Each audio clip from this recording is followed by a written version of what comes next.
Hello friends, welcome to Gayatri guides. तर आज मी तुम्हाला IMP क्वेश्चन्स देणार आहे, सोबत सोबत त्याचे एक्सप्लेनेशन देणार आहे। आपला जो काही S1 आहे म्हणजे भारतीय समाज आणि शिक्षण, त्यातला पहिला आणि दुसरा चॅप्टर, त्याचे 5-5 क्वेश्चन मी तुम्हाला इथे दिलेले आहे आणि त्या 5 क्वेश्चनचं प्रत्येक क्वेश्चनचं एक्सप्लेनेशन सुद्धा मी तुम्हाला दिलेलं आहे। जसं की तुम्ही वरती बघू शकता, IMP क्वेश्चन्स S1 चे युनिट 1 एक्सप्लेनेशन ऑडिओ लेसन आहे। त्यामुळे मी इथे तुम्हाला कोणत्याही प्रकारचं एक्सप्लेनेशन जे आहे किंवा मग कशा प्रकारे लिहायचं आहे, किती किती पॉइंट आहे, ते काहीही तुम्हाला इथे दिलेलं नाहीये। इमेज कोणतीही दिलेली नाहीये, फक्त ऑडिओ लेसन आहे, क्वेश्चन्स दिलेला आहे आणि त्याचा ऑडिओ जो आहे तो मी रेकॉर्ड करून तुम्हाला इथे सांगणार आहे। ठीक, जसं जसं क्वेश्चन्स किंवा मग चॅप्टर जसं जसं लेंथी असेल तशी तशी क्वेश्चनची क्वांटिटी सुद्धा वाढेल। जसं की हे दोन्ही चॅप्टर जे आहे ते छोटे छोटे आहे, त्यामुळे दोन्ही चॅप्टरमध्ये मला जे इम्पॉर्टंट वाटले ते मी 5-5 प्रश्न या ठिकाणी तुम्हाला एक्सप्लेनेशन करणार आहे। आणि बाकीचे जसं चॅप्टर मोठा असेल तर तसे 7 क्वेश्चन 10 क्वेश्चन असं घेऊन रोज 10 क्वेश्चन जे आहे तुम्हाला डिस्कस करून देणार आहे मी। त्यामुळे व्हिडिओला शेवटपर्यंत नक्की बघायचं आहे आणि चॅनलला लाईक शेअर सबस्क्राईब करायचं आहे। भरपूर साऱ्या ॲक्टिव्हिटीज मी तुम्हाला आपल्या चॅनलवर शेअर करत असते। आय होप की तुम्हाला त्या आवडत असतील। ठीक, तुमचा रिस्पॉन्स चांगला आला तर माझी जी एनर्जी आहे ती कॉन्फिडन्स जो आहे तो वाढत जाईल। त्यातला पहिला प्रश्न बघूया की भारतीय संस्कृतीची वैशिष्ट्ये स्पष्ट करा। तर ऑलरेडी आपण कल्चर म्हणजे काय, कल्चरचं सगळं काही जे आहे, विविधता एकता काय आहे, भारतीय संस्कृती काय आहे, कोणत्या स्टेटमध्ये कशा प्रकारे असते, ते सगळं मी तुम्हाला एक्सप्लेन करून झालेलं आहे। ते ऑलरेडी एक पॉइंट वाईज डिस्कशन मध्ये मी तुम्हाला तो पॉइंट शिकवलेला आहे, परंतु आपण परत एकदा एक्सप्लेन करूया। इम्पॉर्टंट आहे, विचारला जाऊ शकतो, नाही विचारलं तरी कुठेतरी तुम्हाला भारतीय संस्कृती आली तर थोडाफार त्यातला फायदा होऊ शकतो। तर भारतीय संस्कृतीची वैशिष्ट्य काय आहे, आपल्याला माहिती की संस्कृती म्हणजे काय की माणूस आणि निसर्ग यांच्यातील संबंध, त्याच्या 3 बाजू आहे बरोबर। माणसातला संबंध, माणूस निसर्ग यांच्यातील संबंध आणि मानव निसर्ग आणि माणसाचे आपापसातील जे संबंध असतात त्यातली होणारी एकमेकांवरील जी काही प्रक्रिया असते त्याला काय म्हणणार आहोत आपण, भारतीय संस्कृती म्हणणार आहोत बरोबर। मग मनुष्य व्यक्तीच्या किंवा मग समुदायासोबत जे काही जीवन पद्धती निर्माण करत असतो आणि जीवन साफल्यार्थाने स्वतःवर व बाह्य विश्वावर जे संस्कार करून घेत असतो, त्यातून जो काही नवीन आविष्कार होतो त्याला काय म्हणणार आहोत आपण, भारतीय संस्कृती म्हणणार आहे। म्हणजे काय की मनुष्य समाजाची जी डोळ्यांनी दिसणारी भौतिक वस्तुस्थिती असते बरोबर, परंतु डोळ्यांना न दिसणारी पण विचारांना आकलन होणारी, म्हणजे काय की एखादा विद्यार्थी आपल्याला समजतोय की तो येड्यासारखा करतोय किंवा मग वर्गात क्लास डिस्टर्ब करतोय, तर ते आपल्याला डोळ्यांनी दिसतं, म्हणजे ती काय आहे, आपण त्याला म्हणतो की हा याच्या मम्मी पप्पांनी यांना काही चांगले वळण नाही लावलेले, यांचं संस्कृती अशीच आहे का, किंवा मग यांचं वळण आहे असेच आहे का। आणि एखादा जर जो आहे डोळ्यांना न दिसणारी, म्हणजे काय की एखाद्या विद्यार्थ्यामध्ये खूप सारे गुण आहेत, ते आपल्याला डोळ्यांनी दिसणार आहे का, नाही दिसणार, परंतु ते विचारांतून आकलन होणार आहे। आपण जो समोरचा विद्यार्थी जेव्हा आपल्याशी बोलेल तेव्हा आपल्याला कळेल की हा याचे विचार खूप छान आहेत, तेव्हा आपण काय करणार आहोत, त्यांना डोळ्यांना न दिसणारी परंतु विचारांना आकलन होणारी मनोमय सृष्टी ज्याला म्हणणार आहोत त्याला आपण काय म्हणणार आहोत, संस्कृती म्हणणार आहोत। ठीक, तर त्याच्यामध्ये भरपूर रूढी परंपरा असतात, प्रथा असतात, ज्यांच्या काही बाकी सगळे जे काही भाषा असतात, लँग्वेजेस असेल, श्रद्धा असेल, रूढी असेल, प्रथा असेल, परंपरा असेल, या सगळ्यांचा समावेश कशामध्ये होत असतो, संस्कृतीमध्ये होत असतो बरोबर। मग आपलं जे काही आहे तो 21व्या शतकामधला वावरणारी व्यक्ती आहेत। मग त्यामुळे जे काही आहे भारतीय संस्कृतीचं वैशिष्ट्य असं आहे की child of his or her own times, म्हणजे काय की जे कोणतं बालक जन्माला येणार आहे तो फक्त या जन्मातला नसणार आहे, त्याचं मागच्या तुमच्या ज्या काही परंपरा आहे, मागची जशी संस्कृती आहे, त्या सगळ्यांचा इफेक्ट त्याचा यावर होणार आहे। म्हणजे असं नाही की हा तुम्ही मागे कधीतरी वेगळ्या धर्मात किंवा वेगळ्या जातीत जन्माला आले आहात आणि आता वेगळ्या जातीत जन्माला आले आहात, मग तुम्ही तुमचं जे काय आहे ते चेंज करू शकतात किंवा परंपरा रूढी परंपरा ज्या असतील त्या चेंज करू शकतात। तर असं होत नाही, तुमच्या घरात जर आधीपासून दिवाळी सेलिब्रेट होत आहे तर दिवाळी ती इथून पुढेही सेलिब्रेट होत राहील। म्हणजे काय की तुमचं जे काही बालक असणार आहे ते फक्त ओन टाइम, म्हणजे त्याच्या स्वतःच्या काळात नसून ते जनसमूहाचे एक सांस्कृतिक संचित घेऊन ती जगण्यातील महत्व जे आहे ते बालक घेत असतं बरोबर। मग यामध्येच अनेक सारे जे काही वैशिष्ट्य आहे त्याच्यामध्ये काय असतील, देशातील विविध उपसंस्कृती आहे, मग त्यात आपली जी काही अखंडित परंपरा असेल, राजकीय आणि धार्मिक सत्तांच्या केंद्रीकरणाचा अभाव असेल, संस्कृती संघर्ष असेल, अशा प्रकारची जी काही आहे ती काय आहे, उपसंस्कृती आहे बरोबर. मग भारतामध्ये अनेक प्रकारचे धर्माचे लोक आढळतात. हिंदू, बौद्ध, जैन, शीख, ख्रिश्चन, पारशी अशा प्रकारचे लोक जे आहेत ते आपल्याला भारतामध्ये दिसून येतात. परंतु या सगळ्यामध्ये काय आहे, एकता आहे, विविधता आहे. बरोबर. मग विविधतेमध्ये काय काय येणार आहे, भौतिक ठिकाण असेल, वांशिक विविधता असेल, भाषिक विविधता असेल, लिपी, धार्मिक, राजकीय, आर्थिक. म्हणजे काय की तुम्ही साऊथला गेला तर तेलुगू बोलतील, नॉर्थला गेला तर बंगाली बोलतील, बंगलाला गेला तर बंगाली बोलतील, महाराष्ट्रात गेला तर मराठी बोलतील. अशा प्रकारची सगळ्या प्रकारची विविधता जी आहे ती भारतामध्ये आढळून येत असते. बरोबर. मग यावरून आपल्याला एक लक्षात येतं की भारतातली जी काही संस्कृती आहे ती भिन्न भिन्न आहे, परंतु इथली तडजोड किंवा समन्वय हा भारताचा काय आहे, आत्मा आहे, संस्कृतीचा आत्मा आहे. बरोबर. म्हणजे काय की आपली सगळी संस्कृती वेगळी आहे, सगळ्यांच्या परंपरा वेगळ्या आहे, सगळ्यांची भाषा वेगळी आहे, धर्म वेगवेगळा आहे, परंतु इथले जे काही लोक आहे ते सगळे काय आहे, एक आहे, एकता आहे त्यांच्यामध्ये. अशा प्रकारची जी आहे ती भारताची संस्कृती असणार आहे. मग उत्तरेला विशाल हिमालय पर्वत आहे, दक्षिणेला भव्य हिंदी महासागर आहे, गंगा ब्रह्मपुत्रेचे विशाल मैदान आहे, दख्खनचे पठार आहे. अशा प्रकारची जे काही भौतिक परिस्थिती आहे ती आपल्याला भारतामध्ये दिसून येत असते. विविध धर्माचे पंथांचे लोक आपल्याला भारतामध्ये दिसून येतात.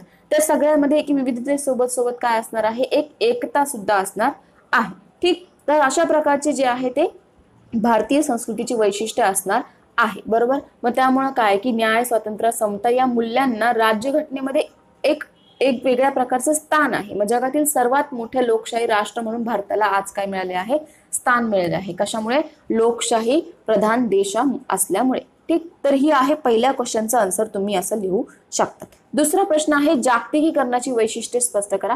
जागतिकीकरण म्हणजे काय ते सांगून त्याची वैशिष्ट्ये तुम्हाला स्पष्ट करायला विचारलं जाऊ शकतं. तर जागतिकीकरणाच्या खूप साऱ्या डेफिनेशन्स त्यांनी तिथे दिलेल्या आहे. तर पहिल्यांदा आपण जागतिकीकरण म्हणजे काय त्याची डेफिनेशन्स बघूया. की स्थानिक वस्तूंची किंवा घडामोडींची जागतिक स्तरावरील स्थानांतरणाची प्रक्रिया जी असते त्याला काय म्हणणार आहोत आपण, जागतिकीकरण म्हणणार. म्हणजे स्थानिक ज्या वस्तू असतील, फॉर एक्झाम्पल कुठेतरी मसाले तयार होत आहे, मग मसाले तयार होत आहे, मग ती तुमची स्थानिक घडामोडी आहे. मग ती स्थानिक जी घडामोड आहे ती इतर कोणत्या तरी देशामध्ये किंवा इतर कोणत्या तरी स्टेटमध्ये जेव्हा प्रोव्हाइड होते त्याला काय म्हणणार आहोत आपण, स्थानांतर जेव्हा होते ती वस्तू त्याला म्हणणार आहोत आपण जागतिकीकरण. किंवा मग जागतिकीकरण बँक जी आहे त्यांच्या म्हणण्यानुसार काय आहे की जागतिकीकरण म्हणजे उपभोग्य वस्तूसह सर्व वस्तूंच्या आयातीवरील निर्बंध हळूहळू कमी करणं.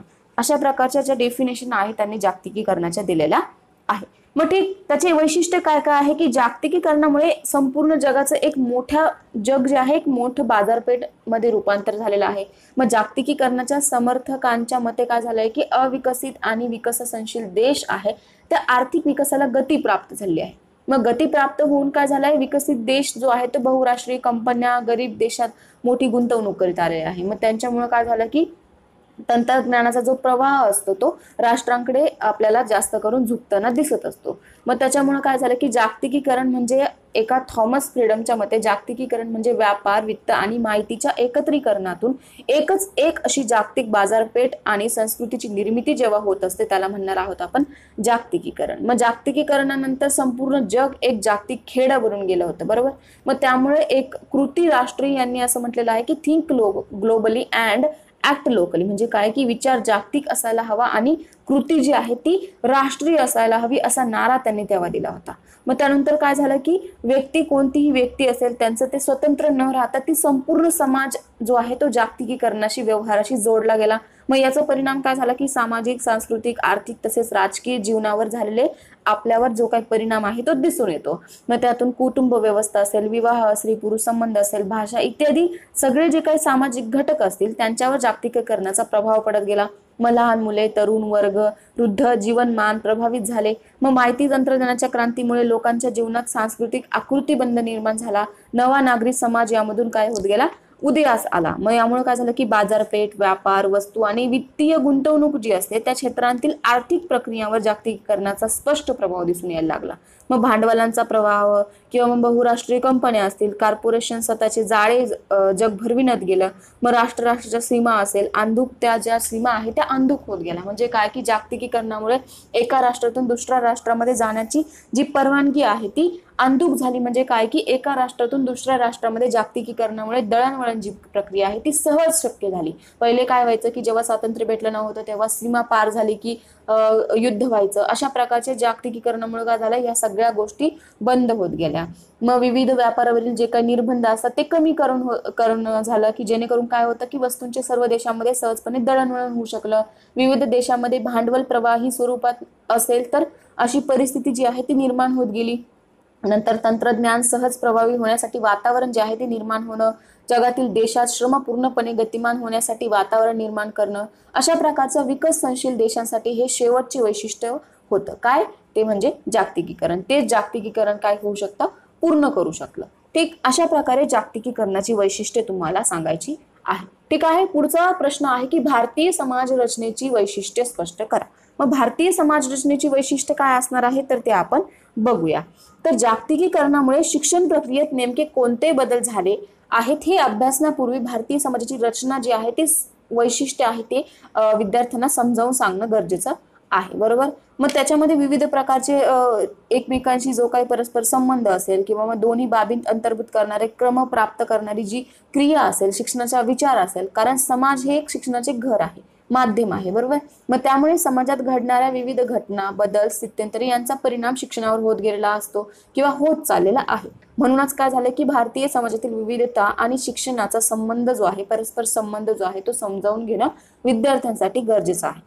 मग भारतीय समाजाला बरीच प्राचीन परंपरा लाभत आलेली आहे. मग अनेक संस्कृती भारतातून निर्माण झाल्या आहे, यापूर्वी आपण ते बघितलेलं आहे. मग भारताचा इतिहास हा बऱ्याच अंशी परकीय आक्रमकांचा इतिहास म्हणून आपल्याला अतिशयोक्ती वाटत असते. बरोबर.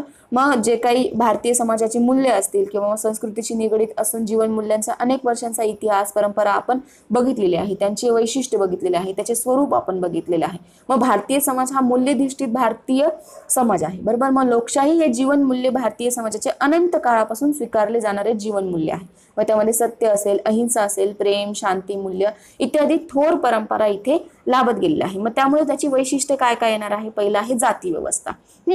मग जन्माच्या आधारावर ठरणारे श्रेष्ठत्व म्हणजे काय आहे, जाती व्यवस्था आहे. म्हणजे आपण ज्या घरात जन्मतो, ज्या धर्मात जन्मतो तेच आपली जाती जी आहे ती असणार आहे.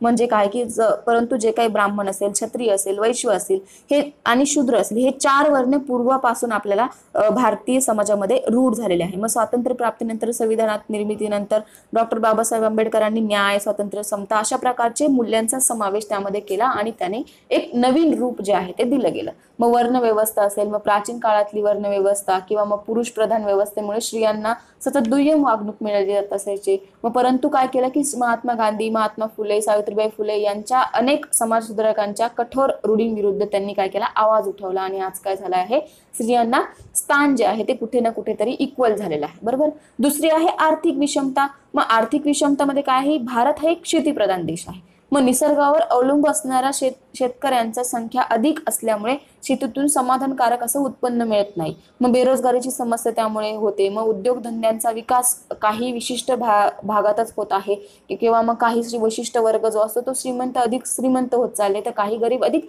गरीब होत चालले. मग भारत हा अधिक लोकसंख्या प्रधान देश असल्यामुळे त्याची भौगोलिक दृष्ट्या जी आहे ती विविधता त्यामध्ये दिसून येत असते.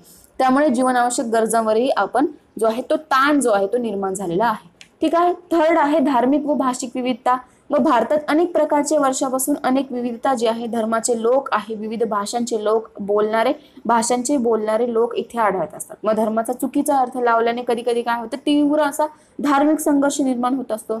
मग अशा वेळी काय केलं पाहिजे की सामाजिक सुरक्षा असते किंवा शांतता असते ते कुठे ना कुठेतरी थोडीफार काय होते, धोक्यात आलेली असते. त्यामुळे धार्मिक सामंजस्याची आवश्यकता आहे. मग धर्माप्रमाणे भारतात अनेक भाषांचाही विकास होणं गरजेचं आहे. एकमेकांच्या भाषेबद्दलचा आकस जो आहे तो त्या भाषेपासून आपल्याला दूर ठेवत असतो. मग भाषावार प्रांत रचना असेल ती करण्यासाठी आपल्यामुळे तर अनेक ठळकपणे जाणवत असतं. मग सर्व भाषांवरचे प्रेम असेल किंवा मग अधिक भाषा शिकण्याचा प्रयत्न आपण काय केला पाहिजे, वाढवला पाहिजे. चौथी वैशिष्ट्य आहे ते आहे ग्रामीण भारतीय समाज. मग ग्रामीण भारतीय समाजामध्ये काय होणार आहे की भारत जसा कृषीप्रधान देश आहे तसाच तो काय आहे, खेड्यांचा देश आहे. महात्मा गांधी म्हणायचे की खेडी स्वयंपूर्ण झाली पाहिजे. म्हणजे काय की तसं न होता खेड्यातले लोक जे आहे ते शहराकडे स्थलांतर झाले आहे. आजकाल शिक्षण असेल, आरोग्य असेल, दळणवळणाच्या सोयी असेल, जॉब असेल, त्यासाठी काय झालंय की भारतीय समाज जो आहे तो खेड्यांकडून गावाकडे आहे. मग त्यामुळे महात्मा गांधी काय म्हणायचे की खेड्याकडे चला. त्यामुळे जे काही छोटे छोटे जे काही तंत्रज्ञान असेल, युवा वर्ग असेल, छोटे छोटे उद्योगधंदे असेल, ते काय झालेले आहे, गावाचा कायापालट करण्यासाठी ते काय केले, शहराकडे येत आहे. परंतु हे जे प्रयत्न आहे ते अल्पत्य आपण करत राहिले पाहिजे. गाव जसं शहर जसं सुधारत आहे तसं गावालाही सुधारण्याचं जे काही आहे ठिकाण आपण बनवलं पाहिजे. बरोबर. नंतर 5वा पॉईंट आहे लोकसंख्येच्या दृष्टीने मोठा असलेला देश. म्हणजे काय की आपला जो देश आहे तो भारत देश आहे, तो एक वैशिष्ट्य आहे की लोकसंख्येच्या दृष्टीने तो मोठा देश आहे. मग अधिक लोकसंख्यामुळे अनेक प्रश्न निर्माण होत चालले आहे. दारिद्र्य, बेरोजगारी, प्रदूषण, गुन्हेगारी असेल, निरक्षरता असेल, अशा प्रकारचे प्रश्न एकमेकांशी संबंधित आहे. मग अनेक लोकसंख्या ही समस्या आहे असे म्हणत असताना हीच लोकसंख्या सक्षम मनुष्यबळ म्हणून आपले शक्तिस्थानही ठरू शकते. म्हणून काय होतं की शिक्षण विभागास राष्ट्रीय स्तरावर मनुष्यबळ विकास HRD असे संबोधले जातेच. म्हणजे काय की अलीकडे काय व्हायचं की मुलगाच हवा, ही जी काही स्त्री भ्रूण हत्याचं प्रमाण जे आहे ते जास्तीत जास्त वाढत चाललेलं आहे. मग पुरुष प्रधान व्यवस्था हे भारतीय समाजाचे वैशिष्ट्य आहे, याला कारणीभूत आहे. मग केवळ कायद्याने हे प्रश्न सुटणार नाही, आपल्याला ते माहिती आहे. मग जागतिकीकरणाचा या मानसिकतेवर काही परिणाम जो आहे तो दिसून आलेला नाहीये. बरोबर. मग नंतरचं आहे 6वी विविधता. 6 आहे विविधता. मग भारतीय समाज बहुविध वैशिष्ट्यांनी नटलेला आहे. हिमालयापासून कन्याकुमारीपर्यंत सगळे जे काही भारतीय वैविध्य आहे ते एकसंध आहे. केवळ राजकीय दृष्टीने भारत सार्वभौम एकसंघ राष्ट्र आहे असे नव्हे, तर भारतीय समाज जीवनाचा जो काही आत्मा आहे हे भारताला संबंधलं जातं आणि ते महत्वाचं अंग आहे. स्वातंत्र्य प्राप्तीनंतर संस्थानांच्या विलिनीकरणामध्ये सरदार वल्लभभाई पटेल असेल, पोलादी पुरुषाचे दाखवलेले जे धैर्य आहे ते आपल्याला समाजाला स्थैर्य मिळवून देण्यास महत्व ठरत असते. बरोबर. अशा प्रकारच्या विविधता आहे त्या कशाच्या आहे, भारतीय समाज रचनेची वैशिष्ट्य आहे. ठीक. नंतरचा पुढचा जो प्रश्न आहे तो आहे टिपा लिहा. राजकारण आणि जागतिकीकरणावर तुम्हाला टिपा लिहासाठी विचारलं जाऊ शकतं. एक तर शिक्षण आणि जागतिकीकरण विचारलं जाऊ शकतं, समाज आणि जागतिकीकरण, आणि राजकारण आणि जागतिकीकरण विचारलं जाऊ शकतं. बरोबर. आणि यामध्ये काय झालं की शिक्षण आपण बघितलं, भारतीय समाज आपण बघितला, म्हणून राजकारणावर आपण हा एक क्वेश्चन इथे तुम्हाला इम्पॉर्टंट म्हणून टाकलेला. तर राजकारणावर जागतिकीकरणाचा काय परिणाम होईल ते आपण बघूया. बरोबर. मग राजकारण जे आहे ते प्रत्येक राज्यकर्त्याचं कर्तव्य आहे की आपलं जे राष्ट्र आहे ते कुठे ना कुठे त्याची जपवणूक आपल्याला करता आली पाहिजे. बरोबर. मग शिक्षण ही एक बाब आहे राष्ट्र विकासासाठी अत्यंत महत्वाची गरज आहे. मग शिक्षणामुळे व्यक्ती आणि राष्ट्र घडत असते. राष्ट्राच्या धोरणाचे प्रतिबिंब शिक्षण विषयक ध्येय धोरणात पडत असते, हे आपल्याला माहिती आहे. मग स्वातंत्र्योत्तर काळात शिक्षण कसे कसे बदलत गेले हे आपण सुरुवातीला बघितलं आहे. त्यामध्ये काही काही पॉईंट दिले आहे. त्यात काही खाजगीकरणाचे वाढते प्रमाण असेल, माध्यमांचा जीवनाच्या सर्व क्षेत्रात प्रवेश असेल, शिक्षण आणि असंघटित क्षेत्र असेल, शिक्षण इंग्रजी माध्यमाचा वाढता प्रभाव असेल, आंतरराष्ट्रीय गुणवत्ता असेल, बेंच मार्किंगचा आग्रह असेल, अशा प्रकारच्या ज्या शिक्षणातील खाजगीकरण जे आहे त्याचं प्रमाण वाढत चाललंय. मग खाजगीकरणामुळे काय होतं की गुंतवणूकदार नफा कमवण्यासाठी शिक्षणात गुंतवणूक करत असतो. मग गरिबामुळे कधीच शाळेत न गेलेले विद्यार्थी काय होतात की शाळेतून गळती झालेले आपल्याला दिसून येतात. मग त्यांच्याकडे कौशल्य असते पण प्रमाणपत्र नसते. मग शिक्षण व्यवस्था अशा व्यक्तींना काय करते, न्याय देऊ शकत नाही. जोपर्यंत अशा अपेक्षित व्यक्तींना शिक्षण व्यवस्था सामावून घेऊ शकत नाही तोपर्यंत हे असंघटित राष्ट्र जे आहे ते वाढणार नाहीये. बरोबर. मग जागतिकीकरणामुळे आज माध्यमांनी व्यक्तींच्या संपूर्ण जीवनाचा ताबा जो आहे तो घेतलेला आहे. मग माणसांच्या समाजाचे ग्राहक समाजात रूपांतर माध्यमांनी केलेलं आहे. मग अशा प्रकारच्या ज्या काही खाजगी शाळा असतात किंवा मग जागतिकीकरणामुळे खूप मोठी आव्हाने आपल्या पुढे निर्माण झालेली आहे. मग या आव्हानांना समर्थपणे पैलू शकणार नाही असा माणूस निर्माण करण्याचे ध्येय आजच्या शिक्षणाला पूर्ण करावे लागणार आहे. म्हणजे ज्या शिक्षणाने माणूस विचारशील, नीतिशील आणि तर्कनिष्ठ बनेल अशी व्यापक जनशिक्षण चळवळ उभारणं, आपल्या सर्व भाषिक, सांस्कृतिक, ऐतिहासिक परंपरांचे विश्लेषण करणं काय आहे आजकाल गरजेचं आहे. मग त्यामुळे कोणते कोणते प्रभाव पडलेले आहे, संगणक आणि संदेश दळणवळण यातील प्रगती आपल्याला दिसून येते. ज्ञानाची गंगा सर्वांसाठी खुली आहे. प्रादेशिक, राष्ट्रीय आणि आंतरराष्ट्रीय स्तरावरील माहितीच्या आणि आदान प्रदानाच्या वाटा खुल्या आहेत. फक्त गरज ती आहे कशाची, जीवनोपयोगी अभ्यासक्रम विद्यार्थ्यांना उपलब्ध करून देण्याची. म्हणजे काय की उद्याचा जो काही भावी नागरिक आहे तो ज्ञानाधिष्ठित समाजात भारतीय युवक म्हणून जगला पाहिजे. त्याचं अस्तित्व नक्कीच त्याने कुठेतरी सिद्ध करून दाखवलं पाहिजे. कारण काळाच्या कसोटीला उतरणारे ज्ञान आजच्या शिक्षणातून देण्याचा प्रयत्न होत असतो. मग एका प्रगतीच्या आणि बदलाच्या अवस्थेतून आपण जात आहोत. जागतिकीकरणामुळे शिक्षणाकडून किंवा मग जनसामान्यांकडून अपेक्षा वाढल्या आहे. बरोबर.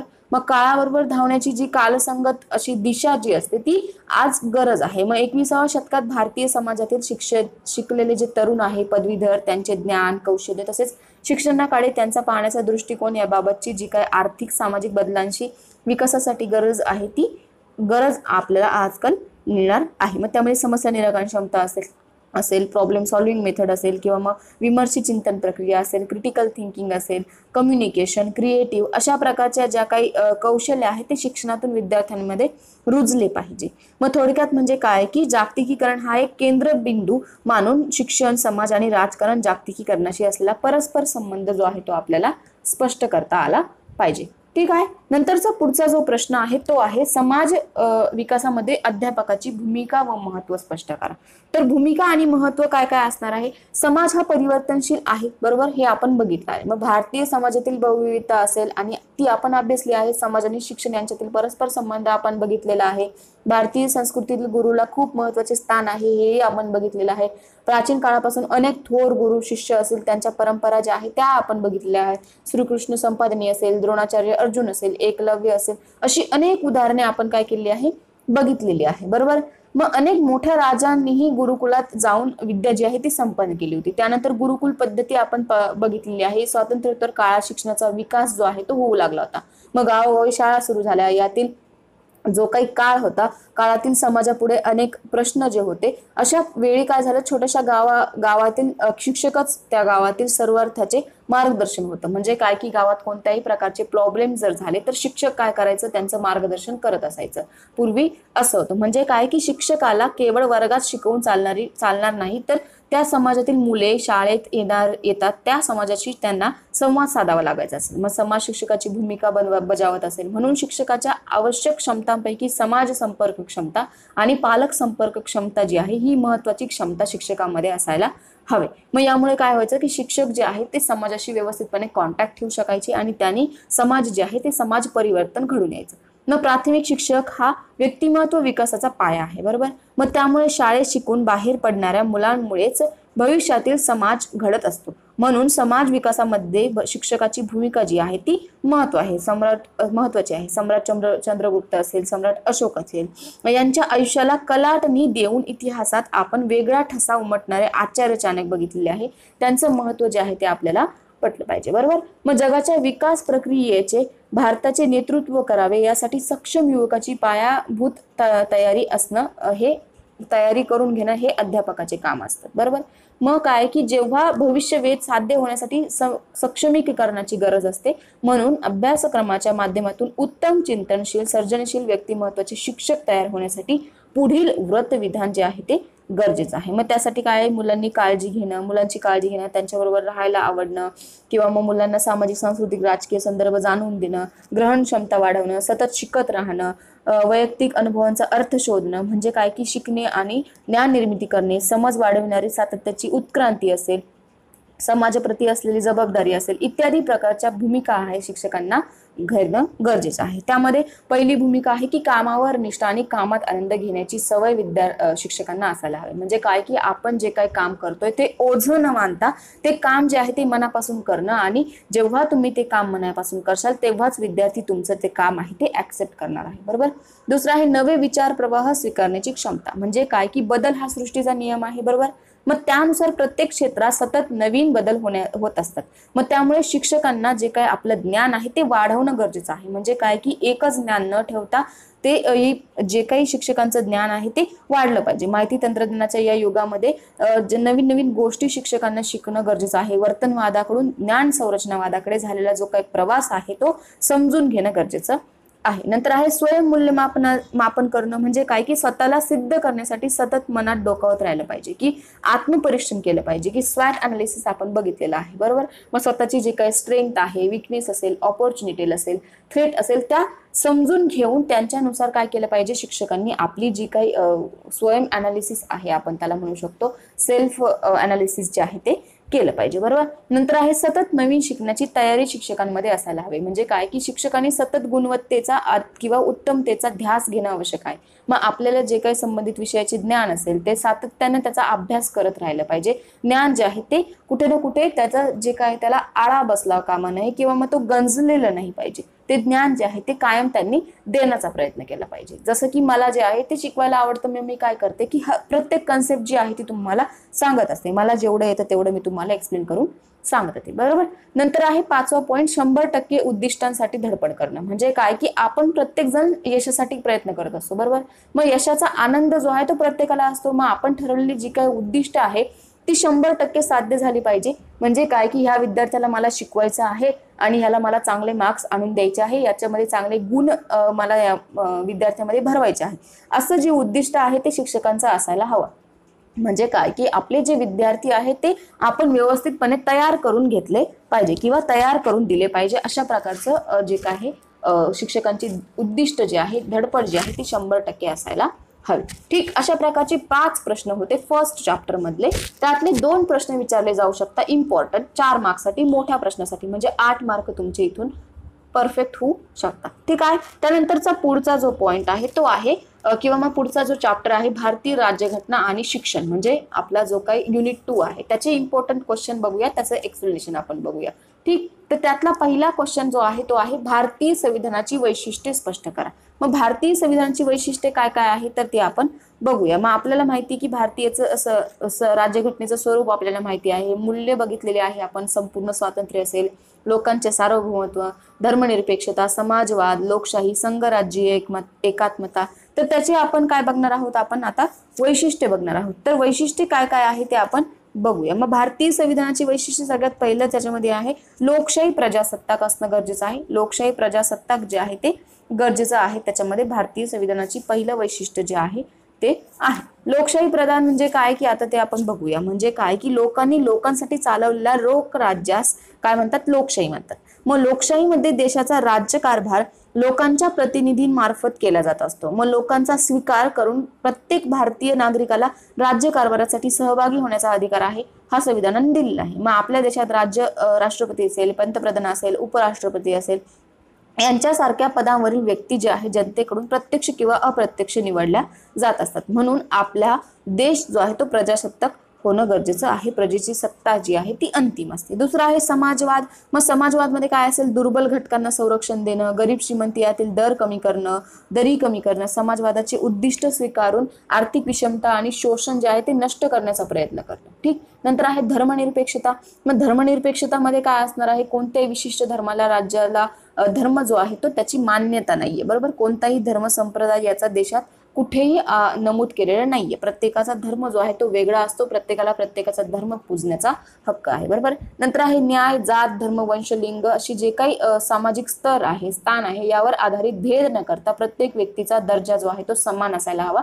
त्याची सत्ता आणि संविधाने यामधील तिचा योग्य वाटा जो आहे तो असायला हा. नंतर आहे स्वातंत्र्य. प्रत्येक व्यक्तीला स्वातंत्र्य आहे बोलण्याचा, राहण्याचा, पूजा आचार करण्याचा. ठीक, अशा प्रकारचे स्वातंत्र्य जे आहे ते बहाल करून दिलेले आहे तरतुदीमध्ये.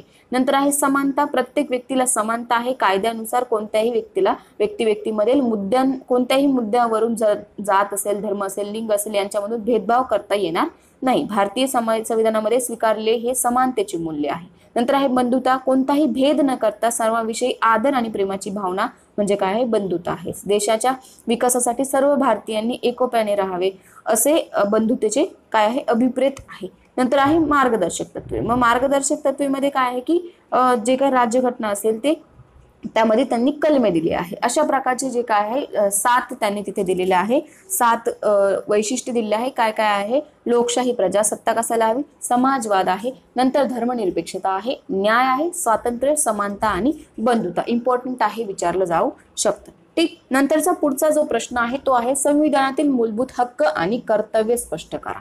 तर ते काय काय आहे आपण बघूया. मग त्यातलं पहिलं आहे मूलभूत हक्क. मग मूलभूत हक्क काय आहे ते आधी आपण बघूया. मग त्यामध्ये आहे समानतेचा हक्क. मग सर्व भारतीय नागरिक कायद्यापुढे समान आहे. दुसरा आहे स्वातंत्र्याचा हक्क. संविधानाने 6 प्रकारच्या स्वातंत्र्याची हमी दिलेली आहे. भाषण व अभिव्यक्ती स्वातंत्र्य, त्यामध्ये परत सभा स्वातंत्र्य आहे, संघटना स्वातंत्र्य आहे आणि संचार स्वातंत्र्य आहे. भाषण व अभिव्यक्तीमध्ये काय असणार आहे की भारतीय नागरिकांना विचार करण्याचे आणि आपले विचार विविध माध्यमांतून व्यक्त करण्याचे स्वातंत्र्य आहे, बरोबर. नंतर सभा स्वातंत्र्यामध्ये आहे शस्त्रे न बाळगता शांततेने एकत्र जमण्याचे स्वातंत्र्य नागरिकांना आहे. नंतर संघटनेमध्ये समविचारी लोकांना काही समान उद्दिष्ट प्राप्त करण्यासाठी संघटना स्वातंत्र्य स्थापन केलेले आहे. नंतर आहे संचार स्वातंत्र्य, मग देशाच्या कोणत्याही भागात मुक्तपणे वावरण्याचं स्वातंत्र्य भारतीय नागरिकास आहे. नंतर आहे वास्तव स्वातंत्र्य. वास्तव स्वातंत्र्यामध्ये भारतीय नागरिकांना देशात कोठेही राहण्याचे आणि कायम वास्तव्य करण्याचे स्वातंत्र्य दिलेले आहे. व्यवसाय स्वातंत्र्य, आपल्याला हवा तो कायदेशीर व्यवसाय प्रत्येक भारतीय नागरिक करू शकतो.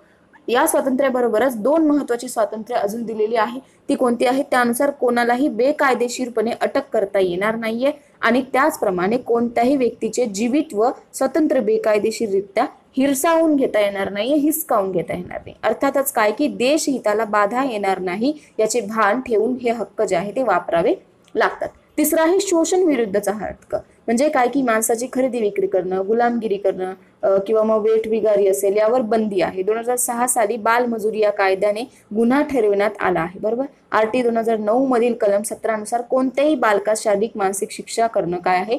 गुन्हा आहे. नंतर चौथा आहे धर्म स्वातंत्र्याचा हक्क. धर्मनिरपेक्षता हे आपल्या संविधानाचे मूलभूत उद्दिष्ट आहे. मग सर्वांना आपापल्या धर्मानुसार पूजा करण्याचे स्वातंत्र्य आहे, परंतु धर्माच्या नावाखाली सुरू असलेल्या अनिष्ट प्रकारांना काय करू शकतं? सरकार बंदी घालू शकतं. नंतरचा आहे सांस्कृतिक व शैक्षणिक हक्क. मग सांस्कृतिक आणि शैक्षणिक हक्कामध्ये काय की भारतात सांस्कृतिक विविधता आहे. सांस्कृतिक परंपरा जपण्यासाठी सर्व भाषांचा विकास करण्यासाठी संविधानाने सांस्कृतिक व शैक्षणिक हक्क दिलेले आहे. मग अल्पसंख्याकांना स्वतंत्र शिक्षण संस्था स्थापन करण्याचा हक्क आहे. ठीक. नंतर आहे न्यायालयाकडे दाद मागण्याचा हक्क. मग नागरिकांच्या हक्कावर अतिक्रमण झाल्यास नागरिकांना न्यायालयात दाद मागण्याचा हक्क त्यांनी दिलेला आहे. नंतर मूलभूत कर्तव्य आहे. मग कर्तव्य कोणते? मूलभूत हक्क आपण बघितले 6 होते. कर्तव्य आहे स्वाभिमानाचे पालन करणं, राष्ट्रगीत राष्ट्रध्वज यांचा सन्मान करणं, मान ठेवणं, स्वातंत्र्य चळवळीची प्रेरणा देणाऱ्या आदर्शांचे पालन करणं, देशाचे सार्वभौमत्व, एकता किंवा अखंडत्व सुरक्षित ठेवणं, आपल्या देशाचे रक्षण करणं, सर्व प्रकारचे भेद विसरून एकोप्याने राहणं, सांस्कृतिक वारशांचे जतन करणं, नैसर्गिक पर्यावरणाचे जतन करणं, वैज्ञानिक दृष्टी मानवतावाद आणि जिज्ञासू वृत्ती अंगी बाळगणं, सार्वजनिक मालमत्तेचे जतन करणं, देशाच्या प्रगतीसाठी व्यक्तिगत आणि सामूहिक कार्याची किंवा मग कार्यात उच्चत्वाची पातळी गाठण्याचा प्रयत्न करणं, अशा प्रकारचे मूलभूत कर्तव्य आहे. नंतरचा तिसरा जो प्रश्न आहे तो आहे टिपा लिहा दिलेला आहे आरक्षणाविषयीचं धोरण. मग आरक्षणाविषयीचं धोरण काय आहे त्याची टिपा लिहा त्यांनी विचारलं जाऊ शकतं, कारण बाकीच्या गोष्टी ज्या आहेत त्या बऱ्यापैकी विचारलेल्या गेलेल्या आहे. तर टिपा लिहामध्ये तुम्हाला आरक्षणाविषयीचं धोरण जे आहे ते विचारलं जातं. ठीक. तर काय आहे ते आपण बघूया. मग भारतीय समाजात समता प्रस्थापित करणे हा आपल्या संविधानाचा मुख्य हेतू होता. बरोबर. मग घटना समितीमध्ये जे काही 25 नोव्हेंबर 1949 रोजी म्हणजेच राज्यघटना मंजूर होण्याच्या आदल्या दिवशी डॉक्टर बाबासाहेब आंबेडकरांनी म्हटलेलं आहे की भारतीय समाजात आज 2 गोष्टींची कमतरता दिसून येते. त्यापैकी एक समता होय. सामाजिक स्थितीजावर आज स्तरणात्मक असमानता दिसून येत असते. मग काही ठिकाणी त्यात काही वरिष्ठ आहे आणि काही कनिष्ठ आहे. मग आर्थिक क्षितिजावर मूलभूत मुठभर लोक जे आहे ते गर्भ श्रीमंत आहेत, तर बहुसंख्य जे आहे ते दारिद्र्याने पिचकलेले आहे. मग त्यामुळे काय झालं की किती काळ आपण सामाजिक आणि आर्थिक समता जी आहे ती नाकारू शकणार नाहीये. जर आपण लवकरात लवकर विरोधाभासाचे वातावरण करू शकलो असतो तर घटना समितीचे परिश्रमपूर्वक तयार केलेले जे काही राजकीय लोकशाहीची इमारत जी आहे ती विषमतेमुळे बळी पडणार नाही किंवा उखडली गेल्याशिवाय राहणार नाही असं त्यांनी म्हटलेलं आहे. बरोबर. मग हा श्रेष्ठपणा डॉक्टर बाबासाहेब आंबेडकरांकडे होता, म्हणून सामाजिक न्यायासाठी आरक्षणाच्या काही महत्वपूर्ण तरतुदी त्यांनी संविधानात केलेल्या आहे. परंतु त्यापूर्वी आपण आरक्षण म्हणजे काय हे समजावून घेऊया, मग जेणेकरून म्हणजे विद्यार्थ्यांना ते समजून. मग आरक्षण म्हणजे काय की विशिष्ट सवलत, ज्याला आपण इंग्रजीत रिझर्वेशन म्हणतो. बरोबर. मग विकासाच्या मुख्य प्रवाहापासून वंचित असलेले जे लोक आहेत, घटकांना इतर सशक्त समाजाच्या बेरोजगार असेल किंवा मग बरोबरीने आणण्याचा प्रयत्न करणं म्हणजे काय? आरक्षण होय. म्हणजे काय की जे लोक वंचित आहे, ज्यांना शिक्षणापासून ते लांब आहे, त्यांना त्या बरोबर आणणं, समानता आणणं म्हणजे काय? आरक्षण होय. मग समानतेचं जे काही मूल्य आहे ते प्रस्थापित करण्यासाठी काही क्षेत्रामध्ये जे भाग आहे तो मागे राहिला आहे. त्यामुळे त्यांनी आरक्षणाचा जो काही आरक्षणाचा घटक जो आहे तो इथे मांडलेला आहे. ठीक आहे. तर अशा प्रकारचं आहे ते आरक्षणाची टिपा लिहामध्ये तुम्हाला 2 मार्क्सला विचारलं जाऊ शकतं. नंतर आहे संविधानाबाबत नागरिक म्हणून आपली जबाबदारी कोणती, बरोबर. मग संविधानाची नागरिक म्हणून आपली जबाबदारी काय असायला हवी आपल्याला म्हणजे माहिती आहे, बरोबर. संविधानाचं आपण पालन केलं पाहिजे, बरोबर. नंतर संविधानाची जे काही तरतुदी आहे त्या आपण मान्य केल्या पाहिजे, किंवा संविधानाचे जे काही कायदे असतील त्यांच्यानुसार आपण चाललं गेलं पाहिजे. संविधानात ज्या ज्या गोष्टी दिलेल्या आहे त्या नागरिक म्हणून तुम्ही काय करशाल हे त्यांनी पर्सनल क्वेश्चन आहे तो तुम्ही लिहायचा आहे, बरोबर. नंतरचा पुढचा जो पॉइंट आहे तो आहे महाराष्ट्रात कोणकोणत्या प्रकारच्या शाळा सध्या सुरू आहे, बरोबर. हा पॉइंट जो आहे तो इम्पॉर्टंट आहे. तर विविध शाळा प्रणाली म्हणून त्यांनी दिलेला आहे की कोणत्या कोणत्या प्रकारच्या शाळा भारतामध्ये आता किंवा मग महाराष्ट्रामध्ये सुरू आहे, तर त्या आपण बघूया. तो एक चार्ट मी तुम्हाला दिलेला आहे विविध शाळा प्रणाली म्हणून. त्यामध्ये तुम्हाला मी ऑलरेडी सांगितलेलं आहे की कोणत्या कोणत्या शाळा आहे, कसं कसं ते असणार आहे. मग स्वातंत्र्योत्तर काळात भारतातील जो काही शिक्षणाचा इतिहास आहे तो आपण बघितलेला आहे. मग राज्यघटनेतील समानता आणि न्यायाची तरतूद आपल्याला सध्या आपल्याकडे अस्तित्वात असलेल्या विविध शाळा प्रमाणीकडून दिसून येत असते. त्यामध्ये शासकीय शाळा आहे, शासकीयमध्ये कोणत्या कोणत्या येतील, तुमच्या नवोदय विद्यालय असतील, केंद्रीय विद्यालय असेल, शासकीय सराव पाठशाळा असेल, सैनिकी शाळा असेल, आश्रम शाळा असेल आणि विद्यानिकेतन आहे. मग स्थानिक राज्यावरचे किंवा मग स्थानिक स्वराज्य संस्थांनी चालवलेल्या शाळा आहे, त्यामध्ये जिल्हा परिषद आहे, नगरपालिका आहे, महानगरपालिका आहे. खाजगी शाळांमध्ये अनुदानित आहे, काही विना अनुदानित आहे. अनुदानित मध्ये मराठी मीडियम आहे, इंग्रजी मीडियम आहे, आश्रम शाळा आहे, स्वयं अर्थसहाय्यित शाळा आहे. ठीक. मग हे शाळांचे प्रकार पाहिल्यानंतर आपल्याला असं लक्षात येतं की प्रत्येक बालकाचा शिक्षण घेण्याचा हक्क या शाळा पूर्ण करत आहे. मग शिक्षण देणं ही शासनाची जबाबदारी असल्यामुळे शासनाने नवोदय विद्यालय, केंद्रीय विद्यालय, शासकीय विद्यानिकेतन विद्यालय सुरू केली, काही सैनिकी विद्यालय सुरू केली, समाज कल्याण विभागामार्फत चालवण्यात आलेले काही आश्रम शाळा सुरू केल्या. राज्यघटनेतील समानतेचे तत्व या शाळा प्रणाली प्रत्यक्षात उतरण्याचा आपल्याला दिसून येत असतात, बरोबर. मग त्यामध्ये रात्रशाळा आहे, दिव्यांग मुलांसाठी विशेष शाळा आहे, नापास मुलांची शाळा आहे, व्यावसायिक अभ्यासक्रमाच्या शाळा आहे, दिवसभर शाळा, महाविद्यालयात जाऊन शिक्षण न घेता येणारे विद्यार्थी असेल त्यांच्यासाठी रात्रशाळा आहे, रात्र महाविद्यालय चालवली जातात. किंवा मग दिव्यांग मुलांच्या विशेषत्वानुसार किंवा मग विविध शाळा ज्या आहेत त्या सुरू केलेल्या आहे. समावेशित शिक्षण हे दिव्यांग मुलांसाठी आपण सध्या अवलंबलेले आहेत, तरी काही विशिष्ट परिस्थितीत दिव्यांग मुलांचा स्वतंत्रच जो आहे तो शिक्षण घेणं हक्क आहे. मग स्वतंत्र शिक्षण विभागामार्फत व्यावसायिक अभ्यासक्रमाचा अंतर्भाव असणारे काही विद्यार्थी आहे, काही शाळा सुरू आहे. विद्यार्थ्यांच्या कौशल्यांचा विकास करण्यासाठी सर्व स्वावलंबी शिक्षण जे आहे ते शाळा जे आहे ते नक्की पूर्ण करत असतं. मग एक वेगळी वाट म्हणून काही ठिकाणी नापास मुलांच्या शाळा सुद्धा चालवल्या आहे. मग नापास मुलांमधील आत्मविश्वास जागृत करून त्यांच्यातील सुप्त गुणांना वाव देण्याचं काम काही स्वयंसेवी शाळा करत आहे, बरोबर.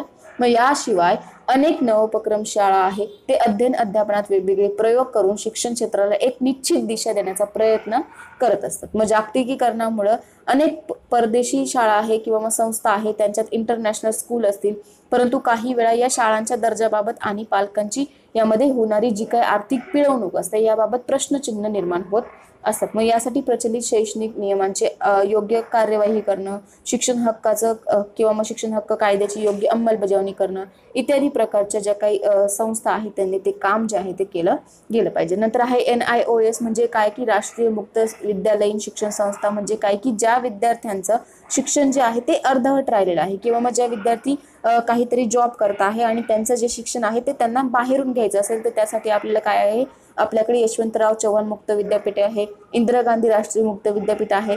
असे जे काही आहे ते शिक्षणाच्या समान संधीचे तत्व या शाळा खऱ्या अर्थाने अवलंबत असतात. मग शिक्षणाची खूप मोठी संधी यामुळे विद्यार्थ्यांना काय होत असते, मिळत असते. मग अशा प्रकारे या विविध शाळांमधून भारताचे भवितव्य घडत असतं. इंग्रजी, सेमी इंग्रजी किंवा कॉन्व्हेंट असेल, इंटरनॅशनल असेल, अशा वेगवेगळ्या प्रकारच्या शाळा मुलांना शिक्षण देत आहे. काही मदरसा असतील किंवा ख्रिश्चन, मुस्लिम, लिंगायत किंवा मग अल्पसंख्याक शाळा आहे. काही ठिकाणी मुलांच्या स्वतंत्र शाळा आहे, मुलींच्या सैनिकी शाळा आहे, 1ली ते 5वी प्राथमिक शाळा आहे, इयत्ता 6वी ते 8वी उच्च प्राथमिक आहे, 9वी ते 10वी माध्यमिक शाळा आहे, 11वी 12वी उच्च माध्यमिक आहे.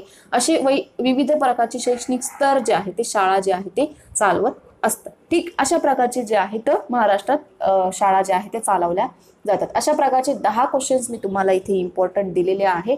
5 फर्स्ट चॅप्टरचे आहे, 5 सेकंड चॅप्टरचे आहे. जसा चॅप्टर लेंदी असेल तर क्वेश्चनची क्वांटिटी जी आहे ती सुद्धा वाढणार आहे. म्हणजे काय की चॅप्टर खूप जास्त लांब असेल तर पुढच्या वेळेला 7 क्वेश्चन असू शकतात किंवा 8 असू शकतात किंवा 10ही असू शकतात. ठीक. तर यातले 10 क्वेश्चन पैकी कमीत कमी तुम्हाला जे आहे 3 ते 4 किंवा 5 क्वेश्चन जे आहे 20 मार्क तुमचे यातून फिक्स होणार आहे. 20 मार्कचं तरी मिनिमम तुम्हाला इथे मिळणार आहे. ठीक, इम्पॉर्टंट क्वेश्चन विथ एक्सप्लेनेशन आपण बघितलेलं आहे. बाकीचा आलतू फालतू इथे काहीही बघितलेलं नाहीये. जर व्हिडिओ आवडलेला असेल तर लाईक शेअर सबस्क्राईब करायला विसरायचं नाहीये. भेटूया परत पुढच्या व्हिडिओमध्ये. Bye bye, take care.